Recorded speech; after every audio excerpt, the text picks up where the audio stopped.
Hi friends, இதோ வந்துட்டேன். இன்றைக்கி கருவாட்டு கத்திரிக்காய் குழம்பு எப்படி வைக்கிறதுன்னு பார்க்கலாமா?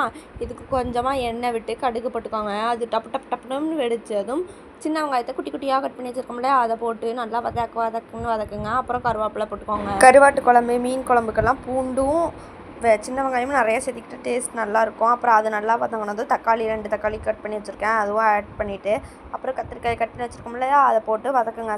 சும்மா லேசாக வதங்கினா போதும், ரொம்ப சுருளாக வதக்கணும்னு தேவையில்லை. அது கொஞ்சம் லேசாக வதங்கினதும் ஸ்பைசஸ் எல்லாம் ஆட் பண்ணிக்கலாம். ஆன்டிபாக்டீரியாவை கொள்ளும் மருந்து மஞ்சத்தூள் சேர்த்திக்கோங்க. மல்லித்தூள் 1 ஸ்பூன், மிளகாய்த்தூள் 1.5 ஸ்பூன் சேர்த்திருக்கேன். காரம் கொஞ்சம் அதிகமாக இருந்தால் புளிப்பாக காரமாக சாப்பிட்டா நல்லாயிருக்கும், அதனால தான் இப்படி சேர்த்திருக்கேன் 1.5 ஸ்பூனு. நல்லா மசாலா ஒட்டுற மாதிரி நல்லா கிளறி விட்டுக்கோங்க. அப்புறம் ஊற வச்சிருந்த டைகர் எடுத்து ஆட் பண்ணிக்கோங்க. டைகர்னால் நெஜ புளி இல்லை, குழம்புக்கு போடுற புளி தான். அப்புறம் அதை நல்லா சுண்டுனதும் அரை மூடி தேங்காய் பழம் நல்லா அரைச்சி கெட்டியான தேங்காய் பழம் எடுத்து வச்சு சேர்த்திக்கோங்க. அது சேர்த்துனதும் கொஞ்சம் கிண்டி அப்புறம் மூடி போட்டு மூடி வச்சுருங்க. அடுப்பு மீடியம்லேயே வச்சுருங்க. ஒரு மசாலா அரைக்கணும், அது என்ன பார்க்கலாமா?